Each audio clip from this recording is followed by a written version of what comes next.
La maison ne respirait plus. Les grandes baies vitrées laissaient entrer une lumière douce et presque immobile, comme si le soleil lui-même hésitait à traverser ces pièces où le temps s'était mis en pause. Au centre de la salle à manger, la table restait dressée, serviettes pliées, couverts alignés, comme si l'on attendait que quelqu'un revienne pour reprendre un geste banal et essentiel. Mais depuis 14 jours, personne n'avait touché à la nourriture posée pour Marina. Marina avait 8 ans. Sa petite silhouette s'enfonçait dans le fauteuil près de la fenêtre, ses mains serrant un ours en peluche usé, et ses yeux recueillaient le monde comme un trésor fragile. Elle refusait de manger depuis 2 semaines. Ce refus n'avait rien d'un caprice, c'était une langue muette, une manière de dire que la maison entière devait rester fidèle à l'absence. Parfois Sonia, la gouvernante, passait devant elle avec un plateau chaud. Parfois Ottavio rentrait plus tôt que d'habitude et restait planté dans l'encadrement d'une porte, incapable d'approcher. Les assiettes restaient intactes, les odeurs semblaient s'évaporer avant d'atteindre la bouche de la petite fille.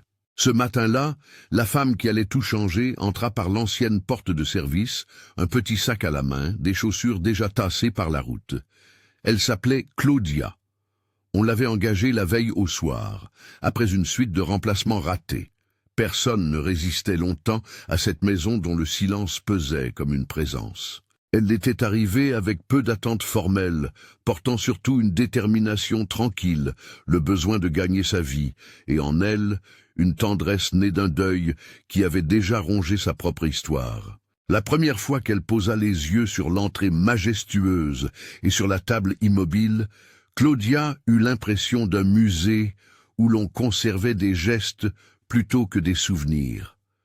Sonia, mince et fatiguée, l'accueillit avec une neutralité aimante, comme si elle craignait trop d'enthousiasme et trop de déception. Sonia connaissait chaque coin de la maison. Les rideaux lourds dans le salon, le portrait de la mère pendu dans le couloir, la bibliothèque demeurée à moitié lue. Elle avait vu des psychologues venir, des nutritionnistes aussi. Elle savait les mots que l'on disait et tous les échecs accumulés. « Ils ont tenté tant de choses », dit Sonia en guidant Claudia à travers les couloirs. « Médicaments, rendez-vous, suppléments. Mais elle ne cède pas. Elle mange peut-être quelques cuillerées d'eau parfois, mais c'est tout. Il y a quelque chose de plus grand que la faim. » La nouvelle employée observa Marina de loin d'abord. L'enfant était vêtu d'un pull que sa mère avait aimé, l'étoffe un peu effilochée au col, la couleur qui retenait la poussière d'un été lointain. Son ours à la texture polie par des années d'étreinte reposait contre son torse. Claudia s'approcha sans bruit, comme si elle connaissait déjà le poids de l'absence et craignait de la déranger. Elle n'était pas venue pour donner de leçons. La vie lui avait appris à écouter plutôt qu'à imposer des solutions. Veuve depuis quelques années, elle traînait des images qui ne pouvaient être ni effacées, ni racontées trop vite. Un lit vide, une valise refermée, la chambre qui avait gardé la chaleur d'un corps qui n'était plus. Ces souvenirs ne la rendaient ni héroïne, ni spécialiste, seulement quelqu'un qui savait que la proximité pouvait parfois déranger l'immobilité du deuil. La journée s'installa autour de petites observations. Claudia prit la tasse de café posée par terre et sentit le bouillon qui refroidissait. Elle nota les habitudes. Le plateau amené à l'enfant chaque matin, les livres qui reposaient en pile sur la table basse, les dessins collés au mur de la chambre, des fleurs, des maisons, des mains qui se tiennent. Elle remarqua aussi la manière dont Ottavio quittait la maison à l'aube, une main sur le volant, l'air absent, comme si la route était devenue son seul refuge contre la culpabilité. Ottavio était un homme fait de retards émotionnels. Son travail le capturait, ses responsabilités l'appelaient à partir de la maison, pour mieux oublier la présence qui manquait. Quand il était là, il parlait peu. Les mots qu'il mettait sur la perte semblaient s'éteindre avant d'atteindre la bouche. On voyait sur son visage les traces d'une fatigue ancienne, une douleur contenue derrière des gestes précis. Il adorait sa fille à sa façon. Avec des cadeaux peut-être, des tentatives de distraction, des horaires réglés pour protéger le temps de chaque journée. Mais il manquait le courage de s'asseoir sur le sol et d'écouter l'enfant. La veille, une seconde série de spécialistes avait jeté l'éponge. Ils avaient recommencé les mêmes rituels, envoyé prescriptions et conseils, mais aucun ne savait écouter la gravité du silence. La petite chambre de Marina était devenue un sanctuaire de souvenirs. La mère, morte dans un accident pas si lointain, avait laissé derrière elle des objets qui parlaient trop fort. Photos jaunies, recettes écrites à la hâte, un foulard dont l'odeur persistait comme un fantôme d'été. Claudia prit son travail comme on entre dans une conversation délicate. Elle ne chercha pas à convaincre, ni à prescrire des routines miracles. Son premier geste fut de s'asseoir à distance respectable, un regard offert, non envahissant.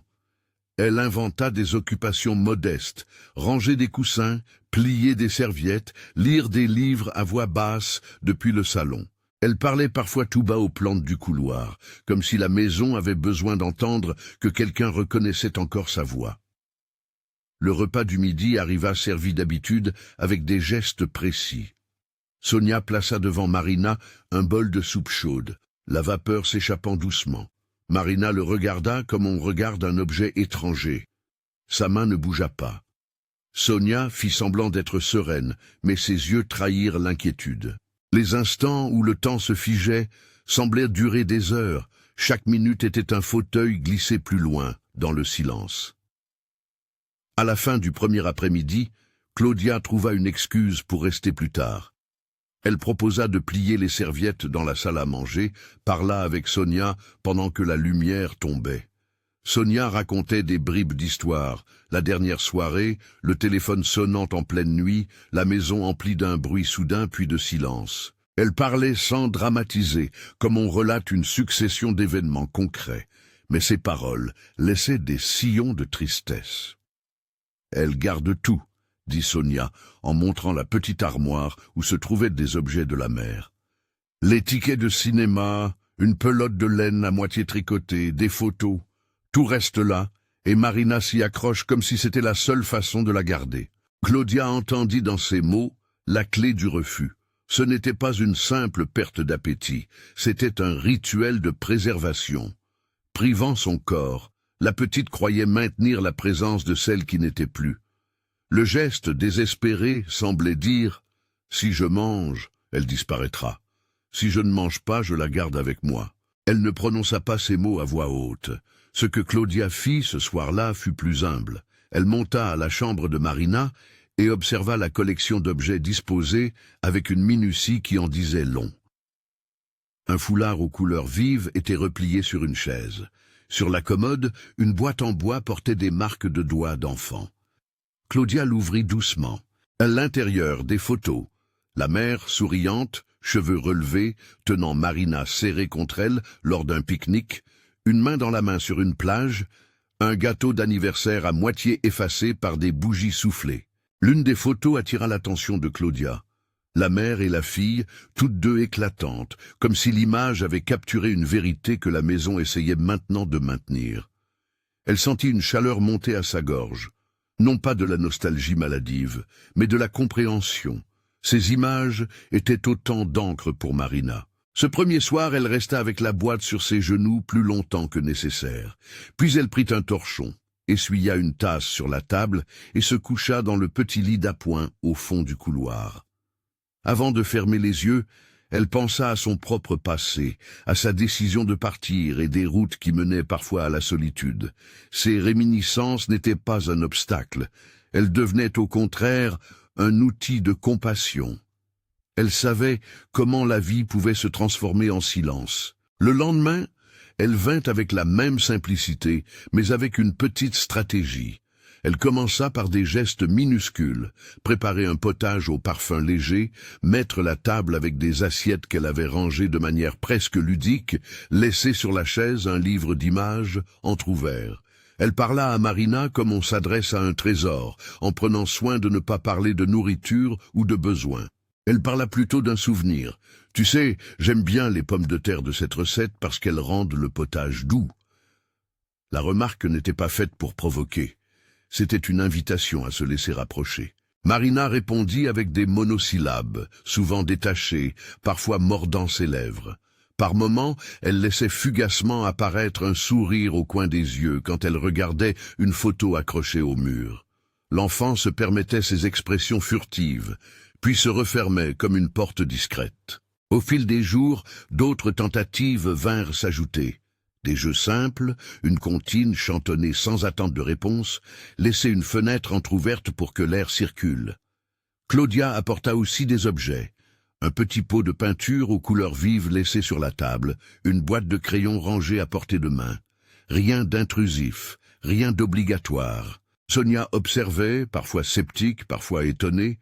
Elle avait vu trop d'essais avortés pour laisser son cœur s'emballer. Mais elle sentait aussi une délicatesse différente dans les gestes de la nouvelle salariée. Une manière de rester présente, sans envahir, de rappeler doucement que la maison appartenait encore à ceux qui vivaient dedans.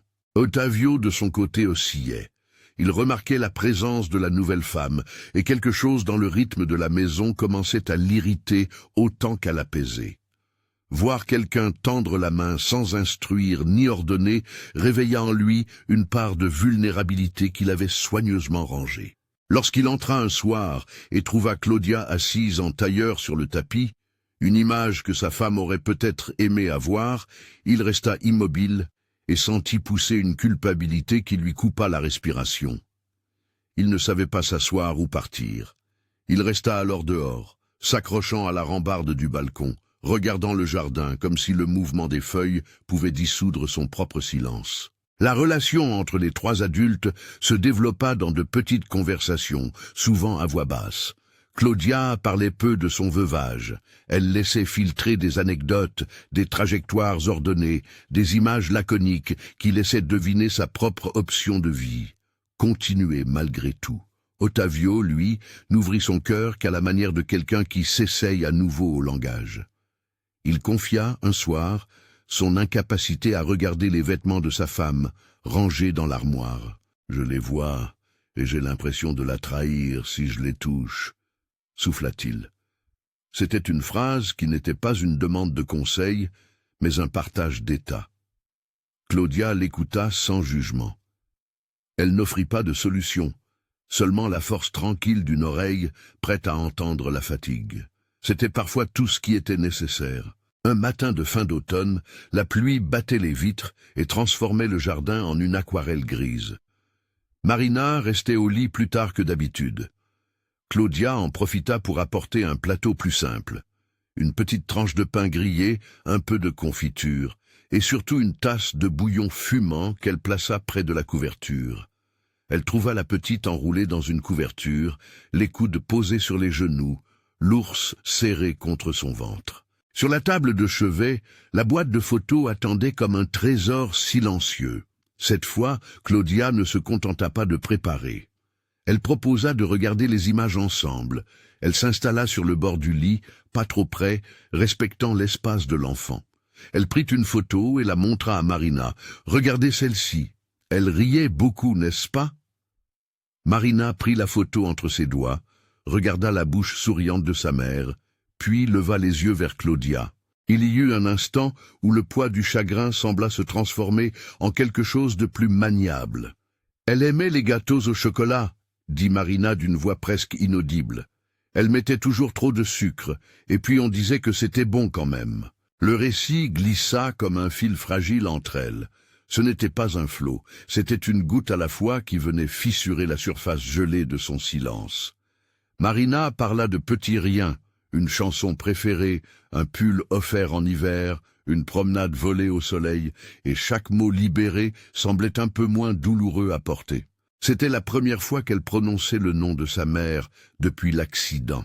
Elle le dit comme on prononce un mot sacré, avec un respect timide et une reconnaissance d'existence. Claudia sentit ses yeux s'humidifier, non par pitié, mais par la beauté fragile de cette confidence. « Tu veux que je te prépare le gâteau qu'elle faisait ?» proposa-t-elle, presque en murmure, en sachant combien une telle question pouvait être lourde. Ce n'était pas une proposition de remplir le vide. C'était l'offre d'un geste, petit, répétable, qui pourrait un jour s'insérer dans la routine.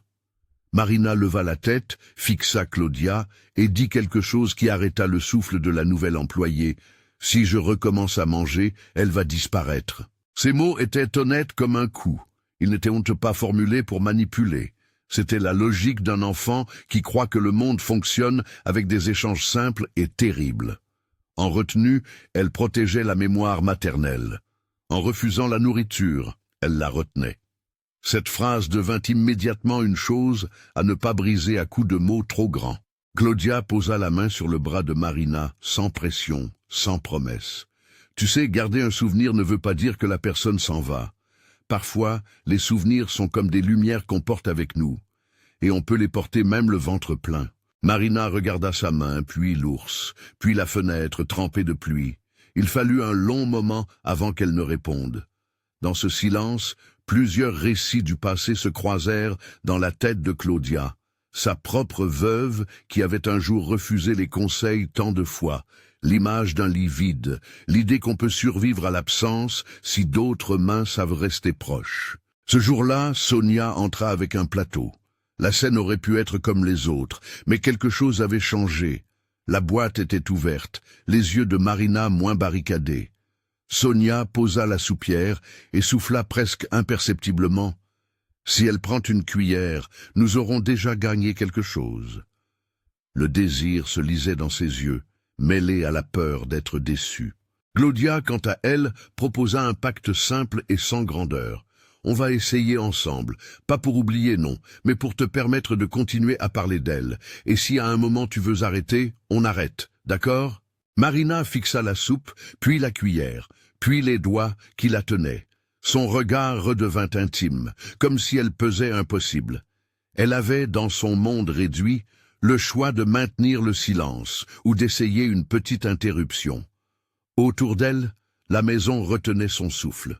La conversation entre les adultes se fit dans l'ordre et la prudence. On allait laisser l'enfant commander le rythme. On allait célébrer chaque fragment de courage. Personne ne parla de miracle. On parlait de patience, de répétition, de petites victoires. Ce fut ainsi que les jours suivants prirent une forme de promesse nue. Claudia restait, préparait des aliments odorants et doux, parfois des plats qui semblaient plus destinés à éveiller la mémoire qu'à remplir un estomac. Elle racontait des histoires légères pendant qu'elle servait, chantonnait des mélodies que la mère aurait peut-être fredonnées. Elle planta des gestes semblables à des graines, sans s'attendre à une pousse immédiate. Et pourtant, chaque geste allait préparer le terrain d'une rencontre plus profonde. Chaque assiette rangée, chaque photo repositionnée, chaque phrase posée était une pierre posée au milieu du silence. Ottavio continuait à osciller entre l'effacement et l'implication. Sonia regardait, parfois avec scepticisme et parfois avec une tendresse enfin libérée. La pluie cessa, les jours se succédèrent et le jardin reprit ses couleurs. Dans la maison, les habitudes menues s'accumulèrent. Le nettoyage d'un cadre, la lecture d'un livre, la préparation d'un pique-nique imaginaire pour la fin de semaine. Ces détails, apparemment anodins, prenaient la forme d'un tissage patient. Ils ne garantissaient rien, mais ils créaient un espace où le chagrin pouvait s'exprimer sans être sanctionné. Un soir, alors que la nuit étendait son voile, Claudia resta longtemps à regarder la boîte de photos. Elle arrangea une fois de plus les images sur la commode, les aligna comme on replace des pierres sur un chemin fragile. Puis, elle descendit au salon, trouva Ottavio là, immobile devant la fenêtre, l'air perdu. Elle s'approcha, posant un geste simple, prendre une tasse de thé, l'inviter à la chaleur d'un geste domestique. Il accepta presque par réflexe, les épaules serrées. Ils ne parlèrent pas d'abord du deuil. Ils parlèrent d'un film qu'ils avaient vu, d'une pluie qui revenait. Petit à petit, la discussion glissa vers des terrains plus sensibles. Ottavio dit, d'une voix qui tremblait légèrement, combien il regrettait d'avoir laissé l'enfant seul dans sa peine. « Je pensais que protéger la maison serait suffisant, dit-il, mais je me rends compte que je me protégeais, pas elle. » Claudia ne le consola pas avec des mots creux. Elle parla de la patience, de la nécessité d'être présent sans attendre des résultats soudains. Elle parla aussi de ses propres nuits, où le vide hurlait et où elle avait choisi d'entendre la peur plutôt que de la fuir.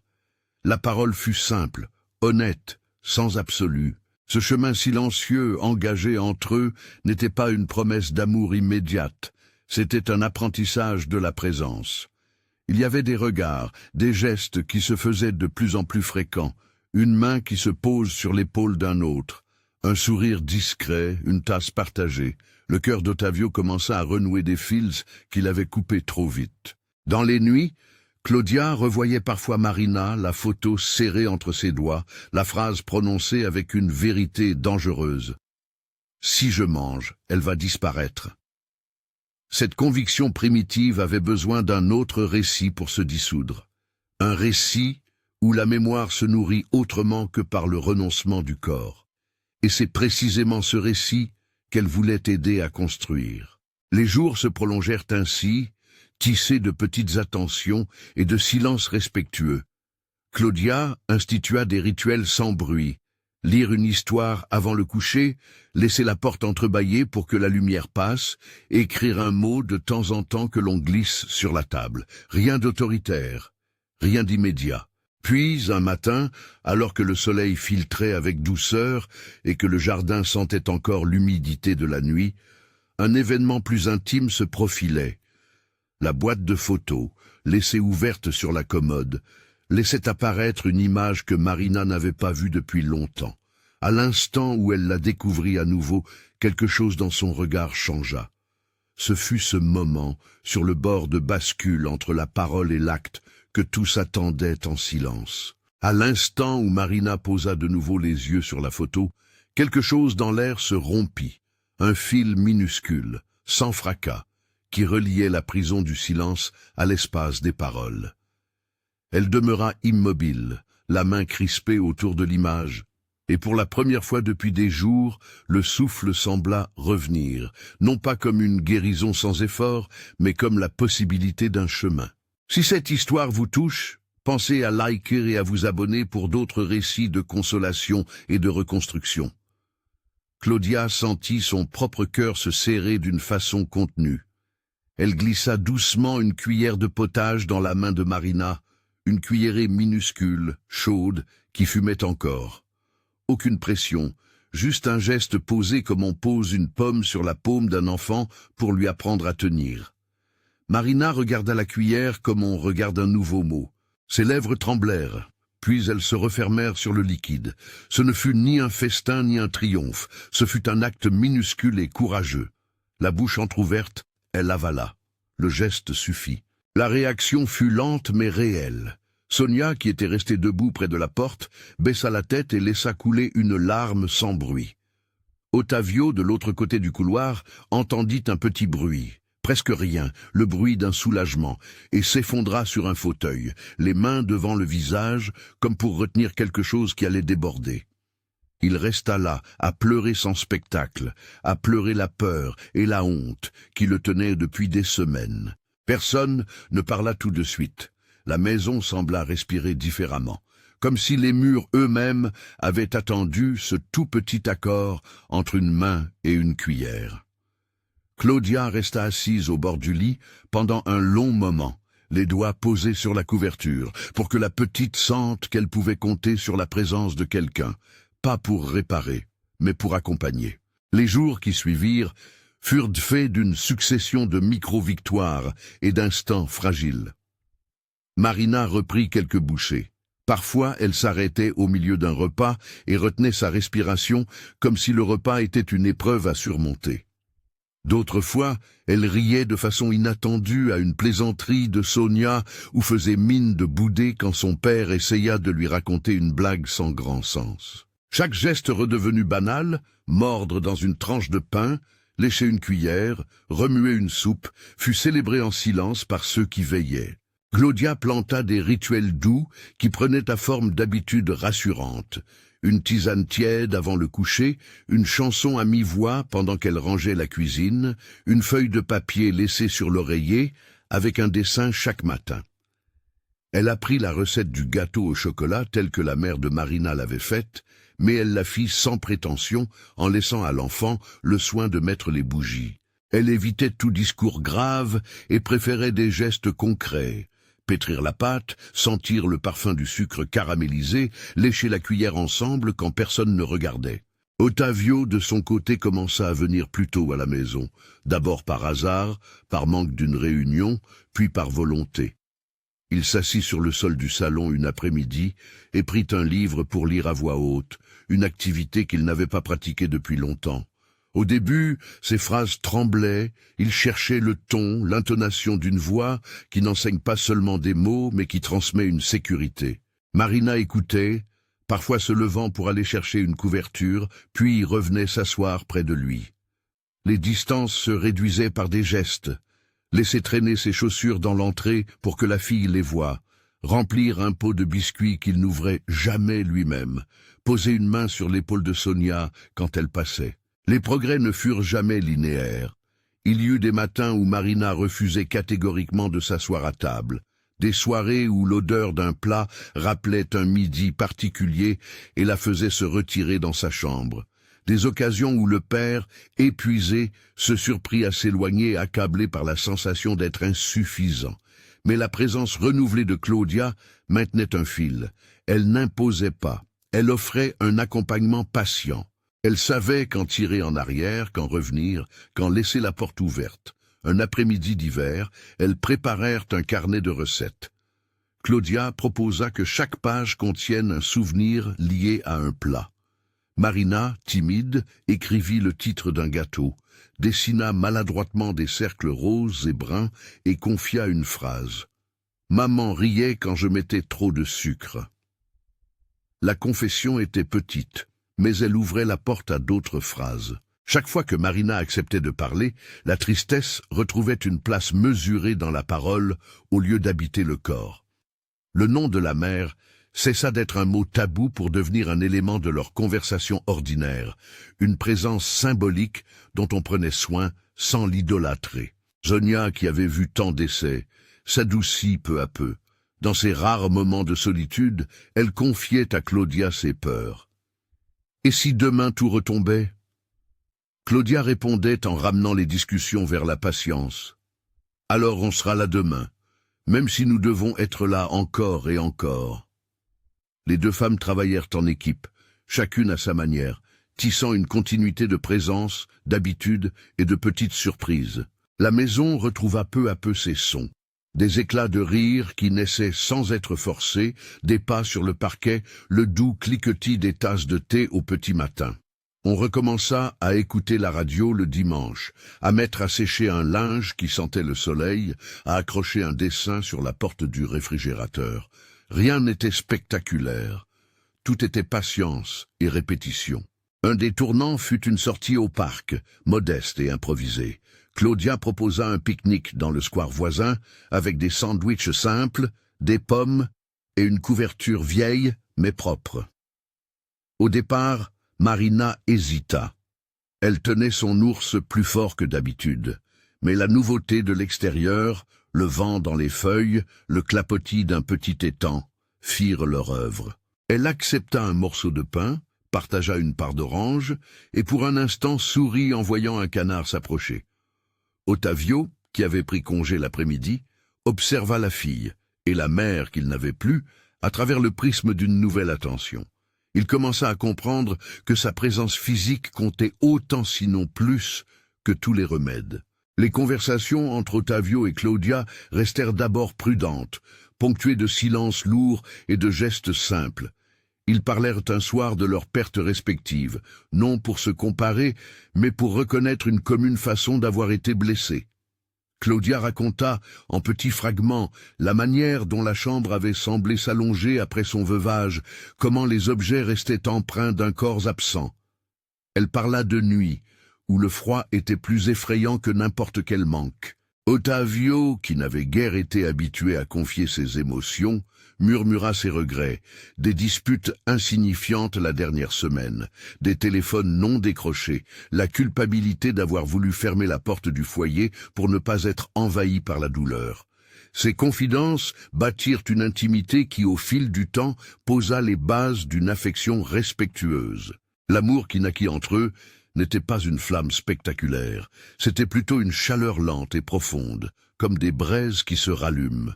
Il y eut des gestes qui en dirent plus que des mots. Partager un parapluie sans se bousculer, préparer une tasse de chocolat lors d'une veille de neige, laisser au recto d'un livre une note brève et bienveillante. ils se rapprochaient autour de la figure centrale, Marina. Leur complicité se forgea dans la responsabilité partagée de faire vivre la maison et d'offrir à l'enfant un espace sûr. Le changement le plus visible fut peut-être la capacité de Marina à gérer des dates qui, auparavant, la paralysaient. L'anniversaire de sa mère approcha, et au lieu de transformer la journée en un piège de silence, la famille choisit de célébrer avec prudence. Ils organisèrent une petite table avec des bougies et une photo de la mère placée discrètement. Marina invita quelques copines de l'école, et la fête se déroula sans qu'on exige d'elle d'être autre qu'elle-même. Elle décora des cupcakes, choisis selon des recettes du carnet qu'elle commençait à remplir. Le rituel permit à tous d'honorer la mémoire sans que cela n'exige des sacrifices corporels.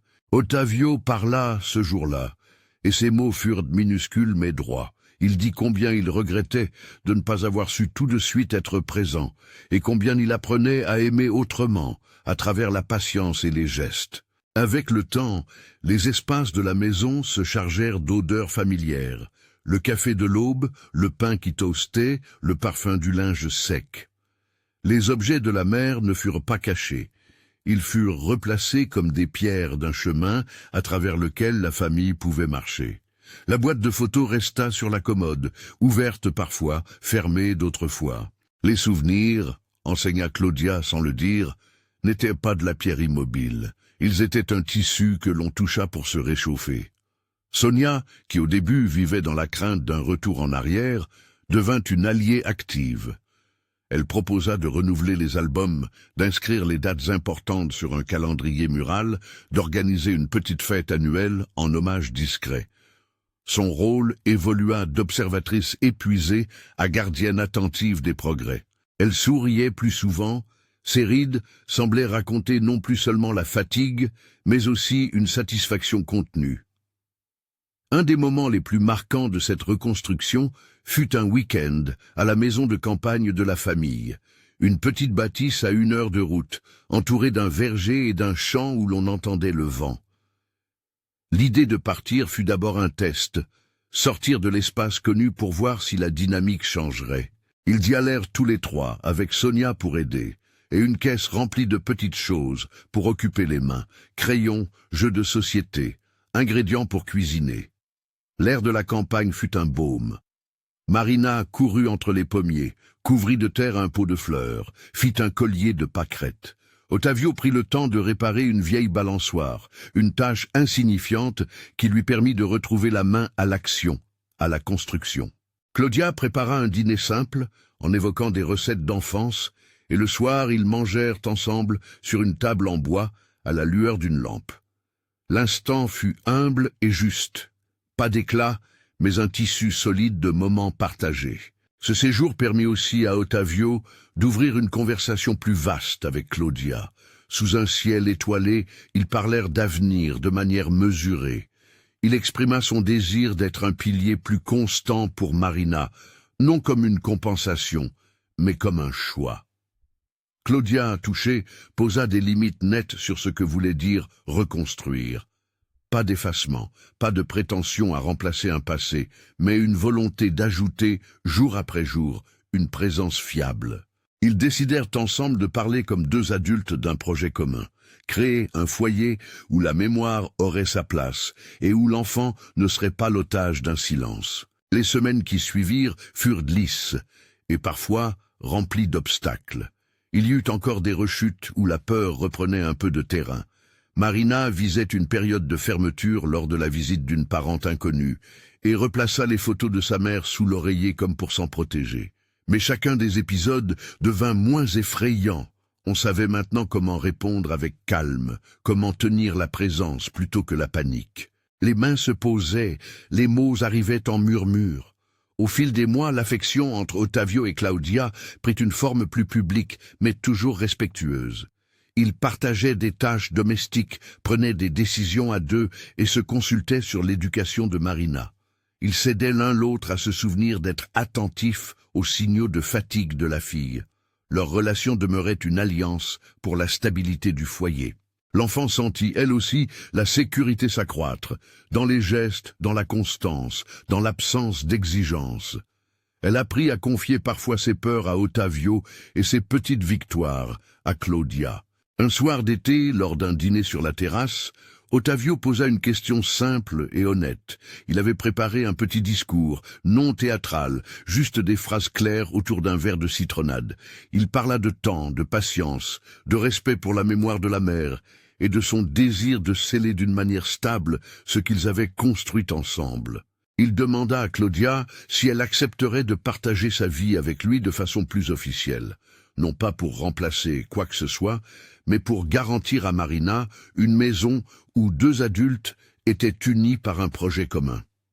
La demande, pudique, était accompagnée d'une promesse. Toujours laisser la place à la mémoire, toujours écouter, toujours prioriser la stabilité affective de l'enfant. Claudia prit un long moment pour répondre. Elle pensa à sa propre histoire, aux nuits où elle avait dormi seule, aux choix faits pour survivre. Elle pensa aussi à la beauté fragile de ce qui était en train de naître, une famille qui s'était constituée par la présence plutôt que par le spectaculaire. Elle dit oui lentement, après avoir ajouté une condition qui fit sourire Ottavio, que la cérémonie, si jamais il y en avait une, resterait simple et inclusive de tous les souvenirs de la mère de Marina. Ils rirent doucement, un rire qui n'était ni triomphant ni précipité, mais honnête. La préparation qui suivit fut empreinte de la même sensibilité. Ils ne voulurent pas d'un mariage grandiose.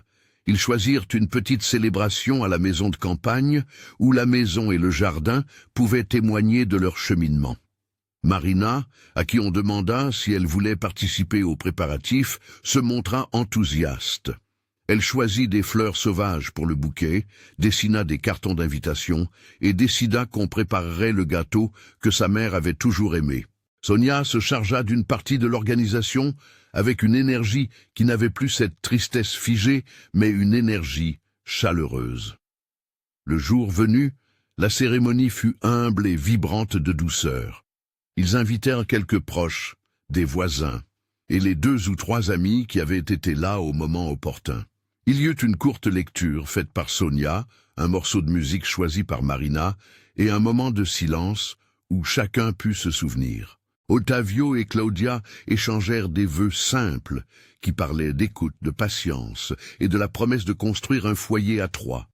Marina, les yeux brillants, plaça une fleur dans la boutonnière de chacun, comme un geste symbolique d'approbation. La célébration ne remplaça pas le passé, elle l'intégra. Les photos de la mère furent présentes, non comme un fardeau, mais comme une part acceptée de la vie. Les mois qui suivirent furent lents et riches en détails. La famille trouva un nouvel équilibre. Marina continua à grandir. L'enfant devint une petite fille qui savait exprimer son chagrin et ses joies. À l'école, elle parla moins du silence, et plus des choses qu'elle aimait, la peinture, la course au parc, les biscuits préparés le dimanche. Les anniversaires devinrent des occasions de partage plutôt que des pièges. Il y eut des visites au cimetière, des bouquets déposés avec une pudeur respectueuse, des moments où l'on parlait de la mère avec le sérieux d'une histoire chère. Claudia retrouva petit à petit une scène de vie qui lui permit d'ouvrir à nouveau son cœur à la tendresse. Son propre deuil trouva une place dans la trame d'un foyer où elle n'était plus seule à affronter la nuit. Ottavio apprit à être présent sans craindre d'être vulnérable. Sonia, désormais plus libérée d'un rôle de simple observatrice, se découvrit heureuse de la stabilité retrouvée. Ensemble, ils inventèrent des menus, rangèrent les armoires, organisèrent une nouvelle étagère pour les livres d'enfance de Marina. Les années qui suivirent calmèrent certaines tensions sans effacer les cicatrices. Il y eut des moments où la nostalgie revenait en bouffée, des nuits où Marina pleurait la mère, et des saisons où le père se rappelait des phrases qu'il aurait aimé dire. Mais l'essentiel avait changé. Maintenant, la douleur avait une adresse et des mains pour la recevoir. Ils apprirent à célébrer la mémoire autrement, par des repas préparés selon les recettes de la mère, par des chansons fredonnées, par la transmission d'histoires qui racontaient la femme aimée en dehors de son absence. Un jour, Quelques années après la première cuillère prise en secret, Marina, devenue adolescente, eut un devoir d'école. Présenter une personne qui avait marqué sa vie. Elle choisit de parler de Claudia. Elle écrivit un texte où elle disait que la femme lui avait rendu les mondes possibles. Le son d'un rire, la chaleur d'un dîner, la permission de parler. Elle parla aussi de sa mère et de la manière dont Claudia avait aidé à garder sa mémoire vivante sans la rendre prisonnière. Le travail fut simple, sincère, et il y eut des larmes partagées à la maison ce soir-là, non pas de tristesse pure, mais d'une reconnaissance profonde. La dernière image que resta l'histoire n'était pas d'un conte achevé, mais d'un tableau vivant. Un soir d'été, sous un ciel étoilé, les trois se retrouvèrent dans le jardin. Ils s'assirent sur des coussins, le regard tourné vers l'horizon, la respiration lente. Marina, grandie, posa sa tête sur l'épaule de Claudia, tandis qu'Ottavio tenait leurs mains jointes. Au-dessus, les étoiles semblaient immobiles et pourtant porteuses de temps. La maison, derrière eux, n'était plus un musée mais un foyer, une architecture de présence qui avait appris à cohabiter avec l'absence. La fille qui n'avait pas mangé pendant 2 semaines trouva la force de vivre autre chose que la privation. Elle apprit que garder un souvenir ne nécessitait pas d'offrir son corps au silence. L'arrivée d'une nouvelle employée, une personne ordinaire, endettée de ses propres pertes mais riche d'une oreille attentive, n'avait pas opéré de miracle instantané. Elle avait, en revanche, posé la première pierre d'un travail patient. L'écoute, la répétition de gestes bienveillants, la judéon d'un espace qui autorisait la mémoire et la vie à respirer côte à côte. Et la conclusion que chacun devait tirer à sa manière reposa sur une vérité ténue mais essentielle. Il existe des présences qui soignent sans promettre d'effacer, des personnes qui choisissent la constance plutôt que l'éclat et qui transforment un foyer par leur simple décision de rester. Si aujourd'hui la maison rit à nouveau parfois, c'est parce que des mains se sont posées au bon endroit, parce que des voix ont appris à dire la peine et la joie, parce que l'amour s'est construit sur le respect de ce qui a été perdu. Si cette histoire vous a ému, partagez en commentaire une expérience où la présence d'un autre a changé le cours d'une vie. Vos mots peuvent réchauffer quelqu'un d'autre qui, peut-être, attend juste une main tendue.